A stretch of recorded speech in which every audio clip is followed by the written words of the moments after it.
Blood stained the collar of my wedding dress, a yellowed relic forced on me by my future mother-in-law, whispering, "Traitors don't survive this family." Was it a threat, a confession, or both? Hit subscribe and help us reach our first 1,000. Uncover the truth with me.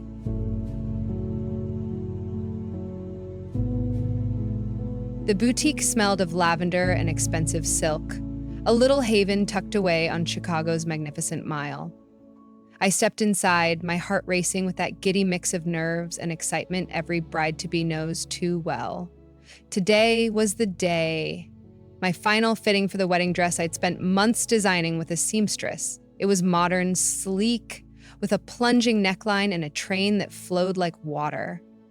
Everything I'd ever dreamed of wearing when I said, "I do," to Liam Sullivan. I'd pictured his face lighting up when he saw me walking down the aisle, his hazel eyes crinkling with that shy smile I loved. But the second I turned to the full-length mirror in the fitting room, my breath caught in my throat, and my heart didn't just skip a beat, it slammed against my ribs like it was trying to break free. The dress staring back at me wasn't mine. It was a monstrosity, a yellowed, high-collared relic drowning in stiff lace that looked like it belonged in a museum, not on a bride in 2025. The fabric scratched against my skin, heavy and suffocating, like it was trying to swallow me whole. And then I saw it, a tiny rust-colored stain on the collar, faint but unmistakable.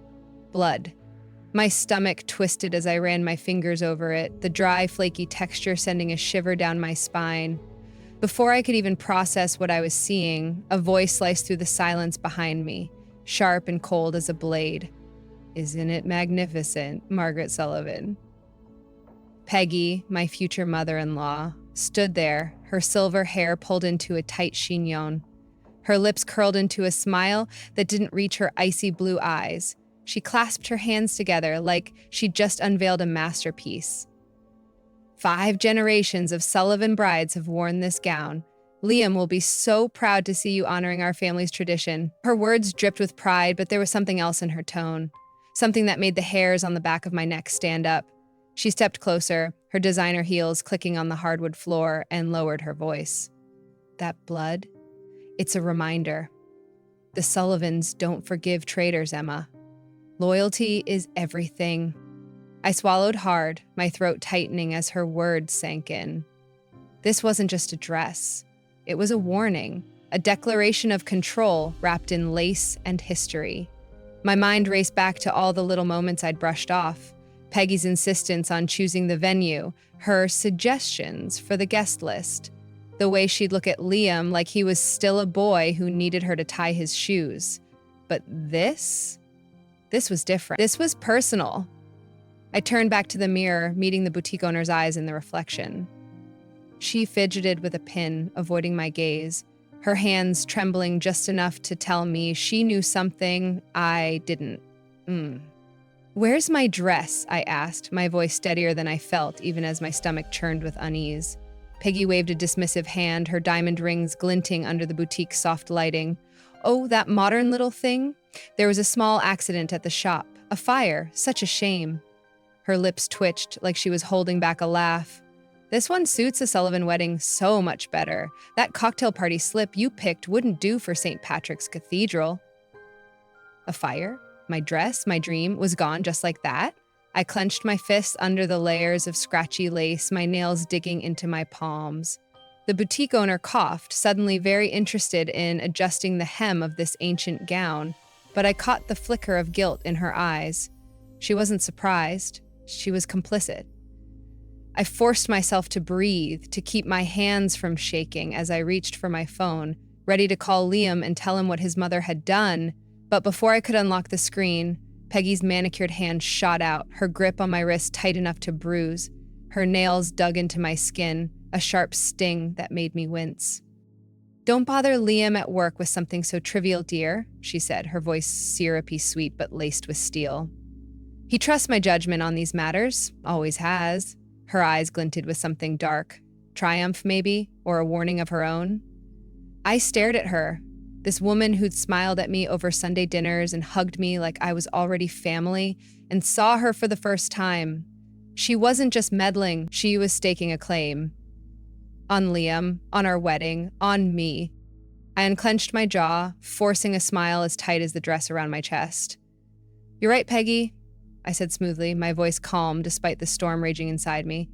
"Why don't you give me a minute to appreciate the details of this beautiful gown?" She hesitated, her eyes narrowing for a split second, like she could sense the lie in my tone, but then she nodded, her social graces kicking in. "Of course, dear. I'll be right outside." The second the door clicked shut behind her, I yanked my phone from my purse and snapped photos of the dress. Every yellowed seam, every overdone embellishment, that chilling bloodstain on the collar. My hands shook as I zoomed in on it, the rusty mark glaring back at me like an accusation. Then I opened my messages and typed fast.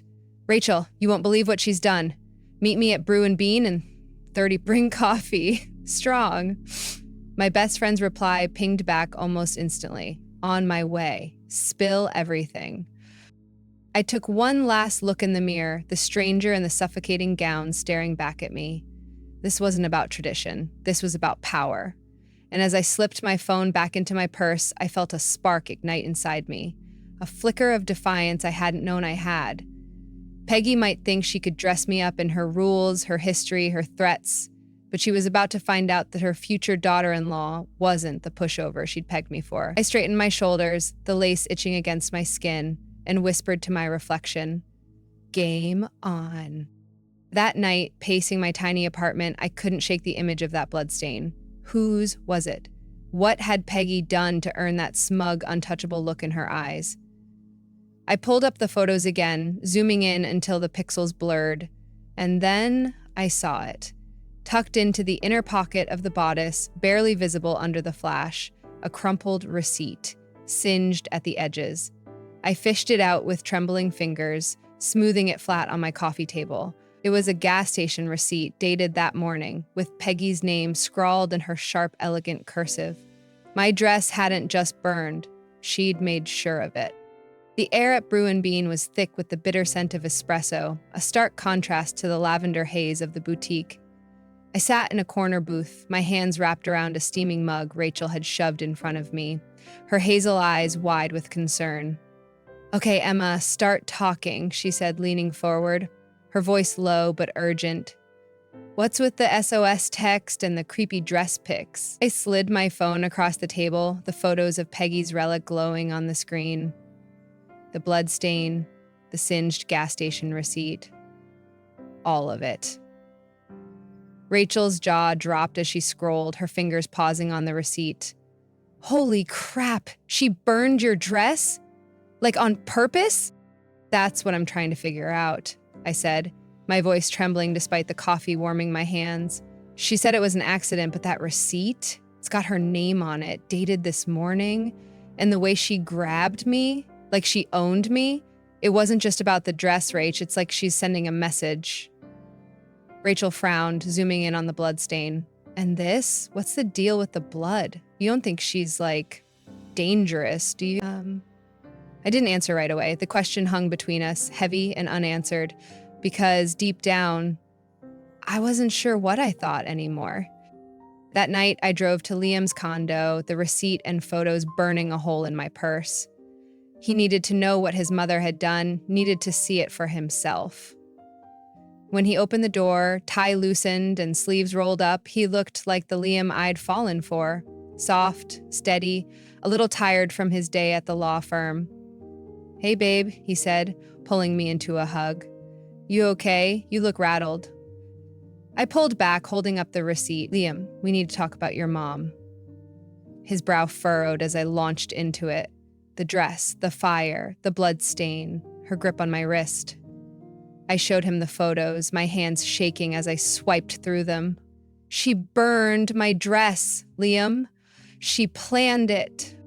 He sighed, rubbing his temples, like I had just handed him a headache instead of proof. "Emma, you're overreacting. Mom probably bought gas for something else, maybe the lawnmower at the lake house, and the dress. She's just trying to do something special. You know how big she is on tradition." I stared at him, disbelief bubbling up in my chest. Special? Liam, she replaced my dress with some creepy antique and lied about a fire. There's a blood stain on it. Whose blood is that? And she basically threatened me? His eyes flickered to the receipt, lingering there longer than I expected, but then he shook his head. She's not threatening you. She's intense, sure, but she loves us. Maybe we can compromise. Wear her dress for the ceremony, switch to yours for the reception. I laughed, sharp and bitter, the sound cutting through the quiet of his living room. Compromise? Liam, my dress is gone. She torched it. And you're okay with that? He shifted on the couch, suddenly fascinated by a loose thread on his sleeve. I'm not okay with it, Look, you know how she gets. Let's not make this a war. Before I could argue, my phone buzzed. Peggy, darling? I've updated the guest list, added some key Sullivan friends. Don't worry about costs. We'll handle it. Ha. I shoved the screen in Liam's face. See? She's taking over everything. The dress, the guests. Our wedding isn't even ours anymore. He glanced at the text, his jaw tightening, but he just shrugged. She's paying for most of it, Em. It makes sense she'd have a say. My stomach dropped. Most of it? Liam, we agreed to split it with your parents. He avoided my eyes, picking at that damn thread again. Things got tight with work and Mom offered to cover the extras. It's not a big deal. Not a big deal? I sank onto the armrest, my head spinning. Peggy wasn't just meddling. She'd bought our wedding, bought us, and Liam was letting her. The next morning, Peggy swept into Liam's condo unannounced, her heels clicking like a metronome. She barely looked at me before dropping a thick, leather-bound notebook on the coffee table. I've been meeting with the planner, she announced, flipping it open. We need adjustments, the vows you wrote, Emma, too personal. Traditional ones will do. I clenched my jaw. Those vows had taken me weeks. Every word a piece of Liam in me. She waved a hand, dismissing them like they were trash. It's for the best. Liam shifted beside her, uneasy but silent, while my gaze drifted to her purse on the entryway table. The flap was open, and there it was, a familiar leather notebook, smaller, worn. Her therapy journal. I'd seen her scribbling in it at family dinners, always guarding it like a secret. Instinct kicked in. While Peggy droned on about floral arrangements, I accidentally knocked over a candle, the wax splattering across the table. Oh shoot, I'm so clumsy, I muttered, lunging for a napkin. Liam jumped up to help, and in the chaos, I slipped the notebook from her purse, tucking it under a magazine. Peggy didn't notice, too busy scolding me for the mess. Minutes later, she gathered her things and left, oblivious. The second the door shut, I grabbed the notebook and my keys, mumbling to Liam about needing air. 15 minutes later, I sat in my car 2 blocks from her therapist's office, hands trembling as I flipped it open. The first page hit like a punch. Liam needs me, like his father did. I was wrong to let him drive that night.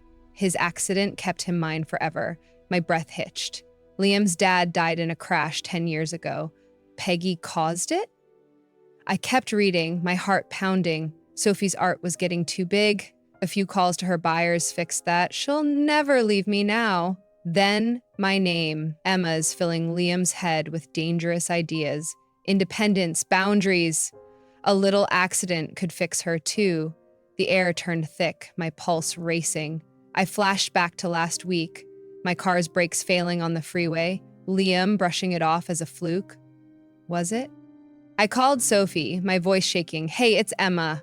I've got Peggy's therapy notebook. She sabotaged your art career, called your buyers, told them lies. Did you ever suspect her? Silence stretched on the line, then a shaky inhale.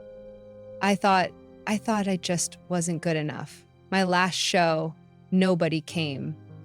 You're saying she did that? Her voice broke, and I softened mine. Yeah, so she did.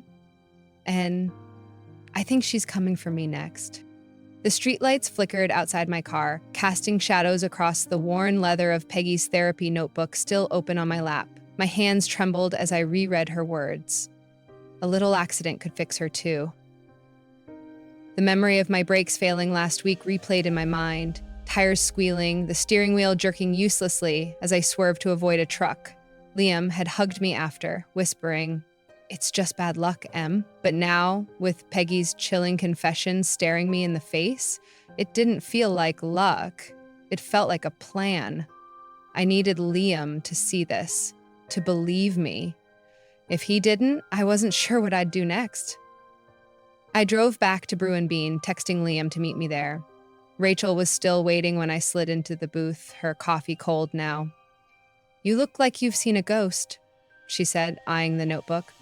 I slid it across the table. "Read this." Her eyes widened as she scanned the pages, her voice dropping to a whisper. "Emma, this is insane. She killed Liam's dad? And she's plotting something for you?" I nodded, my throat tight. I don't know if she meant to kill him, but she caused that crash. And Sophie, she tanked her art career to keep her dependent. I told her everything. Rachel's hand gripped mine. "What about Liam? He's gotta know." The door chimed, and there he was. Liam, his coat slung over one arm, his face softening when he saw me. He slid into the booth beside me, brushing a kiss against my temple. "Hey, what's going on? You sounded freaked out on the phone." I didn't waste time. I pushed the notebook toward him, my voice steady despite the storm inside. "I took this from your mom's purse. Read it, Liam. She burned my dress. She sabotaged Sophie's career. And she's talking about fixing me with an accident, like your dad's." His eyes darted to the pages, then back to me, confusion creasing his forehead. "You stole her therapy notebook? Emma? That's..." "Just read it," I cut in, sharper than I meant. He sighed but flipped it open, his fingers tracing the lines as he read. I watched his face, shock flickering in his eyes, then disbelief, then something harder to name. When he reached the part about his father, his hand stopped, hovering over the page. "This can't be real," he muttered, his voice barely audible. "She wouldn't. Dad's crash was an accident. She loved him." I leaned closer, desperate for him to hear me. "Liam, she wrote it herself. She let him drive that night. It wasn't an accident. And my breaks last week? She's coming for me next." He slammed the notebook shut, his breathing ragged. "You're twisting this, Em. She's my mom. She's not some monster." Before I could argue, he reached into his coat pocket and pulled out a small box, sliding it across the table. My stomach dropped as he opened it. Inside was a vial of pills and a folded letter.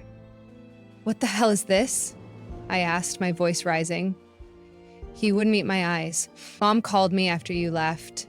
She said you're losing it, stealing her stuff, making up stories. These are sedatives. She got a psych eval scheduled for you tomorrow. She thinks you need help." The words hit like a slap. I stared at the pills, then at him, the man I'd planned to marry, the man I'd trusted with my heart. "You think I'm crazy?" I whispered, my voice cracking. He rubbed his face, his hands shaking. "I don't know what to think, okay? She showed me texts, ones you supposedly sent her, threatening to ruin her. She's scared, Em. She said this is the only way to save you." I laughed, a hollow, bitter sound. "Save me. Liam, she's framing me. Those texts aren't real. Check my phone." I shoved it at him, but he pushed it back, his jaw tight.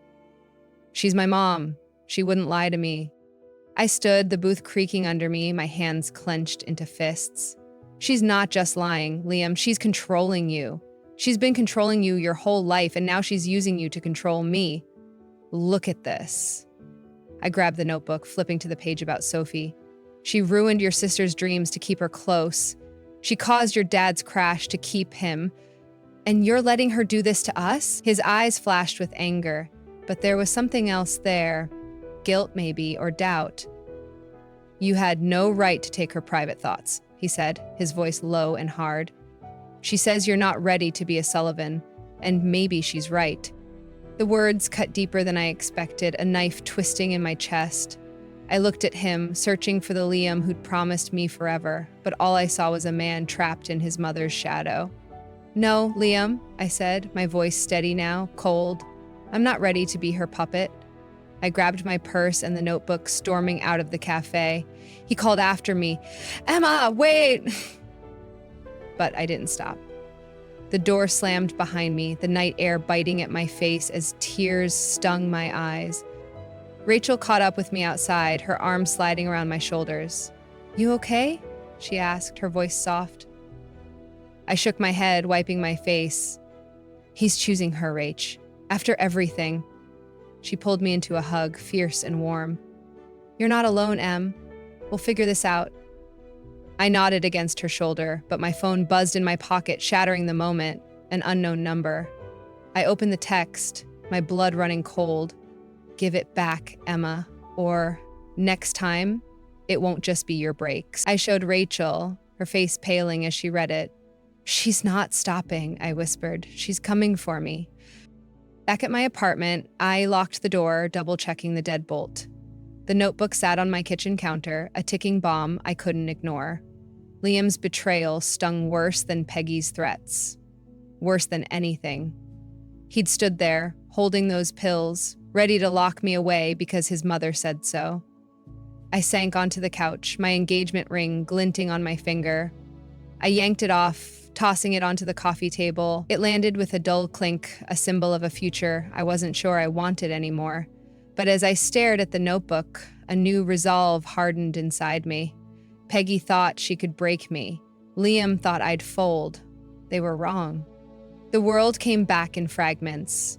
Beeping machines, the sting of antiseptic in my nose, a dull ache radiating through my chest. I blinked against the harsh fluorescent lights, my head pounding as I tried to piece together where I was. A hospital room. Rachel sat beside me, her face pale, her usual fire dimmed by worry.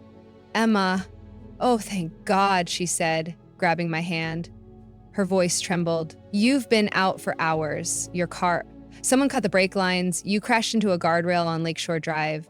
You're lucky to be alive." My stomach lurched, the memory slamming back. Driving home from Brew and Bean, the pedal going soft under my foot, the panic as the car spun out.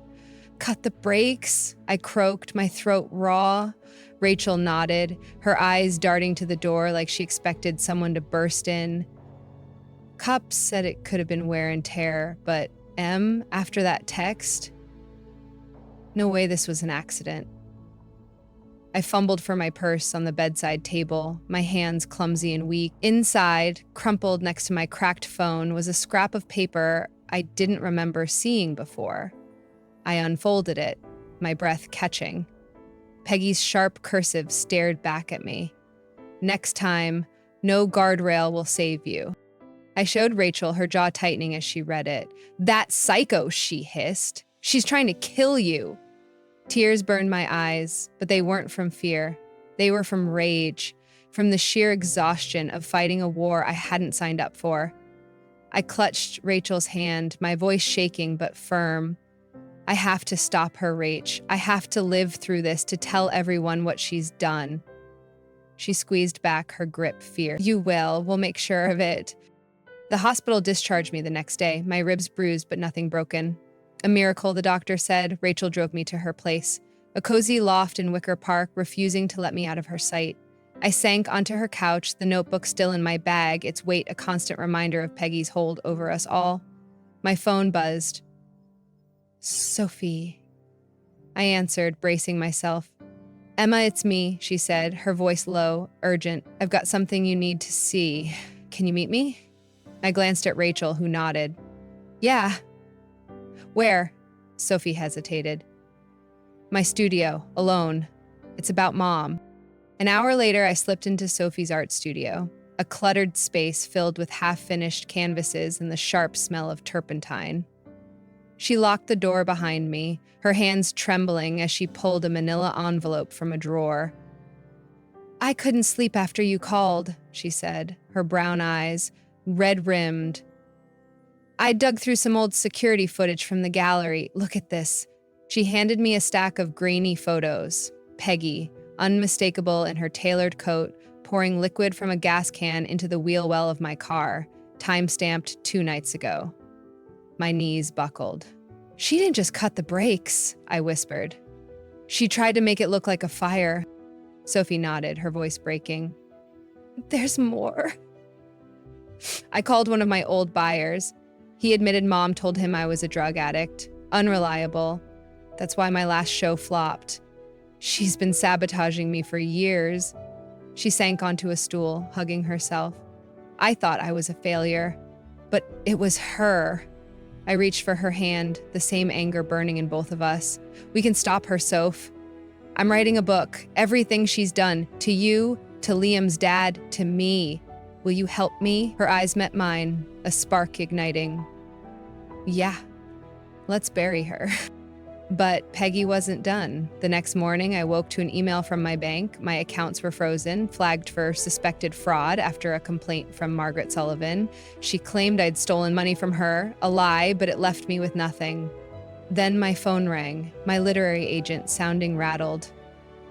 Emma, I got a cease and desist from Peggy's lawyer. She's saying your book's defamation, threatening to sue. What's going on? I clenched my fist, my voice steady. It's true, every word. Keep pushing it. I'm not backing down. I hung up, pacing Rachel's loft, when another email popped up. Subject, your story. I opened it, my heart skipping. Hi, Emma. I'm James Parker from Horizon Publishing. Heard about your work through a mutual contact. If what I'm hearing is true, this isn't just a story. It's a bombshell. Let's talk. I stared at the screen, a lifeline in the chaos. Rachel peeked over my shoulder, grinning. This is it, Em. Your way out. I nodded, a flicker of hope cutting through the dread. Peggy could take my money, my car, my safety, but she couldn't take my voice. That night, Sophie and I met at a diner, piecing together the book. She brought more evidence, call logs from Peggy to her buyers, emails begging them not to invest in her art. I typed furiously, the words pouring out. A story of control disguised as love. A mother who'd rather destroy her children than let them go. Sophie watched me, her voice soft. Liam called me today. He's a mess. Knows you're hurt, knows about the notebook. He didn't say it, but I think he's starting to see her. I paused, my fingers hovering over the keys. He made his choice, Soph. I can't wait for him to catch up. As I saved the draft, my phone buzzed again. An unknown number. I opened the text, my blood chilling. You think a book will save you? I've taken everything once. I can do it again. I showed Sophie, her face hardening. She's scared, she said. Good. I nodded, but inside, I wasn't so sure. Peggy wasn't just scared. She was desperate. And desperate people don't stop, they escalate. Back at Rachel's, I double-checked the locks, the windows, every shadow in the room. The notebook sat on the coffee table, a weapon and a target all at once. I'd survived the crash, but Peggy's next move was coming. I could feel it. And as I drifted into an uneasy sleep, Sophie's words echoed in my head. Let's bury her. I just hoped I'd live long enough to see it through. The conference room at Horizon Publishing smelled of polished wood and fresh ink, a stark contrast to the antiseptic haze of the hospital I'd left behind. I sat across from Peggy, her usual poise fraying at the edges, her silver hair slightly unkempt, her icy eyes darting between me, Liam, and Sophie. James Parker leaned back in his chair, arms crossed, watching the scene unfold like a referee at a prize fight. My manuscript sat on the table between us, 300 pages of truth bound in black ink, a bomb ready to detonate. Beside it, my phone, loaded with the recording that could end this nightmare. Peggy's lawyer, a slick man with a too-perfect tie, cleared his throat. Let's be clear, Miss Carter. This is blackmail. Publishing this would ruin my client's reputation. James smirked, unfazed. Actually, it's a memoir. Family dynamics, emotional abuse, survival. Our legal teams vetted it. It's airtight. Peggy's jaw clenched, her hands curling into fists on the table. It's fiction, she snapped, her voice sharp but unsteady. I tilted my head, meeting her gaze. Is it? I reached into my bag and pulled out a USB drive, setting it beside the manuscript with a soft clink. Let's find out. I pressed play on my phone, and Peggy's voice filled the room, crisp and damning from a voicemail she'd left Sophie years ago, one I'd dug up with her help. Liam needs me, like his father did. I shouldn't have let him drive that night. His crash kept him mine forever. Liam stiffened beside her, his breath catching. The recording rolled on. Sophie's art was getting out of hand. A few calls to her buyers and she's back where she belongs, needing me. Sophie let out a sharp, wounded sound, her hands trembling as she slid a folder across the table. "That's not all," she said, her voice steady despite the tears in her eyes. She opened it. "Photos of Peggy pouring gas into my car, call logs to Sophie's buyers, emails smearing her name. You destroyed my career because you were afraid I'd leave you," Sophie said, staring Peggy down. "You broke me." Peggy exhaled a shaky, desperate sound. "That's not true." Liam cut her off, his voice low, raw. "It is." Everyone turned to him. He rubbed his forehead, his hands shaking. "The London job, 3 years ago. I thought I bombed the interview. But you called them, didn't you? Withdrew my application?" Peggy's silence was deafening. Liam's voice cracked. "You killed Dad to keep her. You ruined Sophie to keep her. And now Emma. Did you cut her brakes, Mom? Did you try to kill her too?" Peggy's face twisted, tears spilling down her cheeks. "I was protecting you, all of you. You were making reckless choices." "No," Liam said, his tone firm now, cutting through her excuses. "You weren't protecting us. You were owning us." I leaned forward, my voice calm but unyielding. "Here's what's happening, Peggy. You sign over Liam's trust fund. No more financial strings. You stop meddling in Sophie's career, and you stay out of our lives unless we say otherwise, or this recording, these photos, this book, they all go public." Peggy's lawyer scoffed. "You can't enforce that." James slid a stack of documents across the table. Bank records, witness statements, a restraining order draft. "Actually, we can." Peggy's hand shook as she picked up the pen, her eyes locked on mine. For a moment, I saw something break in her. Pride, maybe, or the illusion she'd built. She signed, the ink bleeding slightly on the page, and whispered, "I just wanted to keep my family together." I didn't flinch. "You destroyed it instead." She stood, gathering her purse, and left without another word, her heels echoing down the hall. Liam exhaled, a long, shuddering breath, and Sophie squeezed my hand under the table. It was over. 6 months later, I stood in Sophie's new gallery in Logan Square, the air buzzing with chatter and champagne flutes clinking. Her bold, emotional paintings lined the walls, drawing gasps from collectors and critics alike. She moved through the crowd, radiant, free from Peggy's shadow. I sipped my drink, watching her shine, when a familiar voice broke through the noise. "Emma." I turned. Liam stood near the entrance. Different now. No suit, just jeans and a sweater, a shadow of stubble on his jaw. He looked lighter. "I read your book," he said, rubbing the back of his neck. Strings of Control had hit shelves last month, a bestseller sparking debates about family and freedom. It opened my eyes. About Mom, about me. I quit the firm, got a job at a startup. It's less money, but I love it. I studied him, searching for the man who'd handed me pills instead of trust. He wasn't there anymore. "I'm glad, Liam," I said, meaning it. He hesitated, then pulled an envelope from his pocket. "This is for you." Inside was a check, enough to cover my half of our old wedding costs, and a note. "For your independence. No strings." I swallowed hard, tears pricking my eyes. It wasn't a plea to come back. It was an apology. Before I could respond, my phone buzzed. James. Subject: International Tour, London, Paris, NYC. I grinned, showing Sophie as she sidled up beside me. "Big news?" she asked. "Huge," I said, laughing. Another text popped up. "Peggy." I braced myself, but the words softened me just a little. "I'm in real therapy now, learning to listen, not control. I hope you can forgive me someday." "I'm proud of you." I tucked the phone away, unsure if forgiveness was in me yet, but certain I didn't need it to move on. Sophie handed me a glass. "To breaking free," she said, clinking it against mine. "To breaking free," I echoed, smiling. Liam joined us, raising his own glass, a quiet amends in his eyes. I stepped onto a small stage, the crowd hushing as I read the book's final lines. "True love isn't a chain, it's wings. and I learned to fly when I let go. Applause erupted, warm and alive, and I felt it. Freedom, hard-won in mine. Peggy's shadow was gone. Liam was finding his way. Sophie was soaring. And me? I was just beginning.